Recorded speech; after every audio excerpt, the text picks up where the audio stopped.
தோட்டத்துல வந்து ஒரு 5 மாமரம் இருக்குங்க. அதுல ஒரு 3 மாமரத்துல நல்லாவே காய் புடிச்சிருந்ததுங்க. காத்தடிச்சு சில காயில உளுந்து போனாலும், மிச்சம் இருக்கிற காய் நல்லா மரத்திலேயே பழுக்க விட்டத எடுத்தேங்க. எடுத்த காய்கள வந்து முடிஞ்ச வரைக்கும் எவ்வளோ தூரம் தெரிஞ்சவங்க, சொந்தக்காரங்க இந்த மாதிரி எல்லாத்துக்குமே எவ்வளோ குடுக்க முடியுமோ, குறைஞ்சபட்சமா ஒரு 2 பழம் குடுத்தாலும் குடுக்கணும், எல்லாரும் சாப்பிட வைக்கணும் அப்படிங்கிறக்காக எல்லாத்துக்குமே குடுத்ததில, சொன்ன முதல் வார்த்தை "பழம் நல்லா டேஸ்ட்டா இருந்தது, நல்லா இருந்தது, சூப்பரா இருந்தது" அப்படின்னு சொன்னது தான் நான் கேட்டேன் எல்லாத்துக்கிட்டயுமே.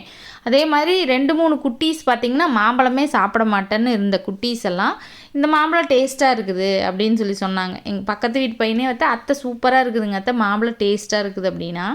இதில ஒரே விஷயம் என்னன்னு கேட்டிங்கன்னா, எல்லாருமே மரத்தில ரகம் அது, ரகம் வந்து இந்த ரகம் டேஸ்ட்டா இருக்குது அப்படின்னு நெனைக்கிறாங்க.